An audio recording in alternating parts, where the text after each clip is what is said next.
This video contains sensitive topics and images that may be considered graphic for some. Viewer discretion is advised. The cycle of life. Our evolution throughout life happens in stages. Globally, children around the world have different experiences as they evolve due to their cultural upbringings and life circumstances. For a young girl growing up in the rural village areas in the Sub-Saharan regions of Africa, the evolution process may sometimes feel quite confusing. As a child, her beloved society may call for the traditional practices of a ritual initiation. During this secret initiation, a young female child may experience genital cutting. In the Western world, this phenomenon is known and commonly referred to as FGM, female genital mutilation. As she continues to grow, due to socioeconomic constraints or cultural practices, she may be asked to marry early to an older, more financially stable man to secure her financial status. In that marriage, she may be one of many wives or experience gender-based violence throughout her young marriage. As she continues to evolve through her stages of life, she reaches a point where reproduction begins to take place. She is expected to conceive children or be shunned by her husband and community. Great emphasis is placed upon male children over female. So, this too plays a factor in her marriage. If she does not conceive, she usually grows old and alone because she is abandoned by her husband and community. If she does conceive, she goes through the phases of pregnancy, marking the arrival of a potentially new life cycle, a baby. During the pregnancy, she may be at higher risk for early miscarriage or stillborn birth because she is still expected to maintain her very rigorous life of keeping up the home by fetching water and walking long distances, hand washing clothes, preparing meals that call for the use of body strength to grind the food in a large traditional mortar and pestle to prepare the food. While she cycles through all of this, 9 months swiftly approaches, and her water has just broken. She is now under even more tremendous pressure. She has to figure out a way to get to the nearest hospital in the least amount of pain. And there are no buses, no trains, and no personal vehicles. For a moment, I would like you to imagine that this was you. Your name is Geneba, a common female name used in West Africa. You are a housewife going into your first delivery as a young woman. Your water breaks and you have one of two options. Walk or take the motorbike to the nearest hospital, which is about 5 miles away. Just as an FYI, motorbikes are generally dangerous as they are the leading cause of countless accidents and deaths in Africa alone. Which option would you choose? Well, here's the real-life decision that a woman we can call Geneba made in that moment. She paid a motorbike driver the equivalent of her 1 month savings, about $3, to take her to the nearest hospital in a remote village in Guinea called Fatima. She had to travel for 5 miles on a rocky, mountainous terrain in sweltering heat, hoping that the mechanical condition of the motorbike could handle the bumps in the unpaved roads along the way. When she finally made it to the hospital, there were no delivery beds, so she had to labor through the painful process on the cold, bare floor.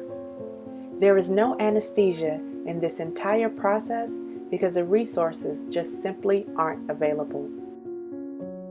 She labored for over 36 hours on the floor. Fearing the length of time would cause further complications or the fatal possibility of maternal mortality, the doctor was advised to cut so that he could release the pressure on the baby's crowning head. Because of her prior experience with genital cutting as a child, the healing caused her to heal even tighter than normal, This is why the baby's head could not come out, because of her pre-circumcision. This procedure finally released the child and allowed for the delivery.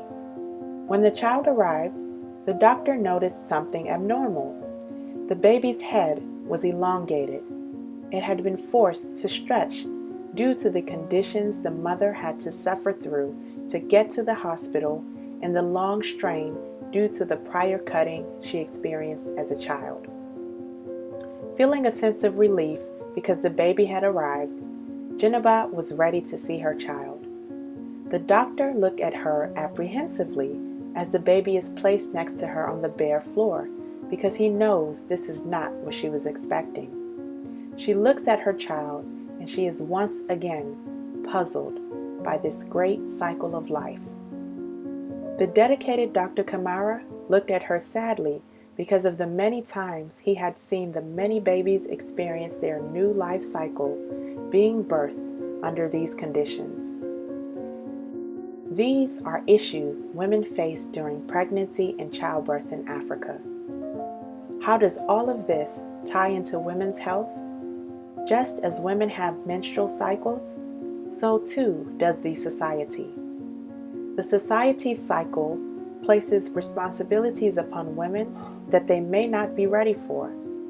They usually are forced to grow up early, so they experience a cycle within a cycle, one that leaves many with scars, and the effects damper their health greatly. To help with solving the health issues properly, you need to first acknowledge and understand the root causes. Here's a surprising fact. For some elder women, life has been so hard, and they have been so traumatized by this cycle that they react bitterly towards younger women who look for guidance while going through their cycle. They develop an attitude of, if I had to go through the pain, you shouldn't be excluded from it. You should go through it too. So this is why they sometimes block and prevent programs and initiatives that may come from the outside world that seek to offer an alternative for future generations to experience a healthier cycle of life. This attitude perpetuates and continues the problem. Thankfully, there are always good local Samaritans built in the community. They take a bold and courageous stance to help to advocate for justice on the issues. Some of the issues women face during pregnancy and in general include malaria, anemia, thyroid enlargement, UTIs, STIs, PIH or hypertension, which leads to preeclampsia, gestational diabetes, hemorrhaging, obstructed labor due to the issues caused by FGM, fistulas, and sepsis.